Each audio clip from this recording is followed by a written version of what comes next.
Have you ever tried to talk yourself out of a panic attack or rationalize away that knot of dread in your stomach? If so, you know it's almost impossible. That's because you can think your way out of a reaction that was wired into your body, not your mind. Pioneers in trauma research like Dr. Gabor Maté and Dr. Bessel van der Kolk have shown us that the real story of our past isn't just in our memories. It lives in our muscle tension, the rhythm of our breath, our posture, and our split-second reflexes. Trauma isn't an idea, it's a physical state. So, how does this happen? When we experience something overwhelming, our nervous system kicks into high gear: fight, flight, or freeze. This is a survival mechanism. But if we can't complete that response, if we can't fight back or run away, that massive surge of survival energy gets trapped in our bodies. It doesn't just disappear, it stays stored in our tissues, our nervous system, and our muscles, waiting for a chance to be released. This is why your body often responds to a trigger before your conscious mind even registers what's happening. A certain sound, a particular smell, or even a tone of voice can instantly send your body back into that state of high alert, even if you're perfectly safe in the present moment. Your heart races, your breathing gets shallow, your muscles tighten, your body is re-experiencing the threat, whether your mind recognizes it or not. This can feel incredibly confusing and frustrating. You might think, why am I reacting this way? Nothing is wrong, but your body is telling you a different story. It's holding on to the unprocessed fear, anger, or helplessness from the past. The good news is, because the problem is stored in the body, the solution is also found in the body. This is where somatic healing comes in. It's about learning to listen to your body's language and gently helping it release that stored energy. It's not about reliving the trauma, but about completing the responses that were interrupted. So, what are some practical ways to start this journey? The first and most accessible tool is your breath.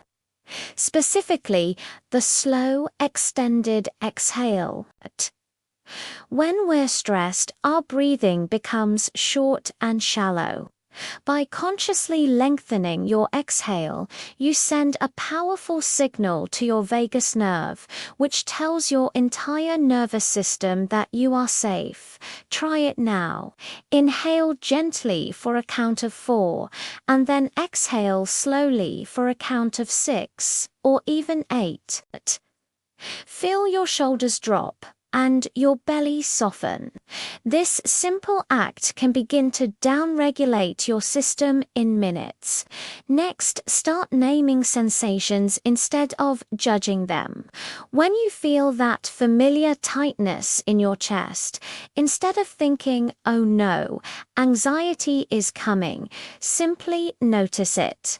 Say to yourself, "I feel a pressure in my chest. It feels heavy." By observing the physical sensation without adding a story or judgment, you create a little bit of space. You are no longer the anxiety or the one observing the sensation. This practice, often called interoception, helps you reconnect with your body in a neutral, curious way rather than a fearful one. It teaches your brain that these sensations are just energy, and they can and will pass. Finally, healing happens in connection.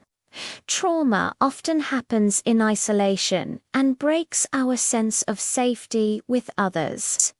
To heal, we need to experience safe connection where our nervous system can finally co-regulate and relax.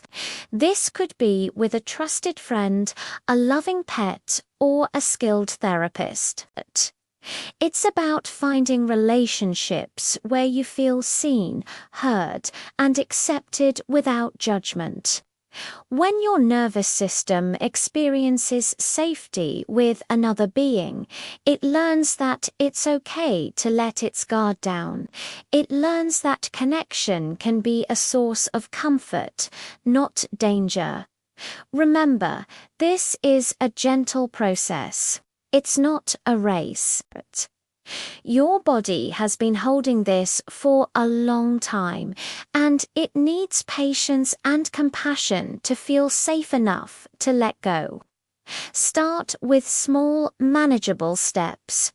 A few mindful breaths, a moment of noticing a sensation, or reaching out to someone you trust. You are learning to speak your body's language, and with time, you can guide it back to a place of safety, balance, and peace. Thank you for watching. If this was helpful, please like and subscribe for more content on healing and well-being.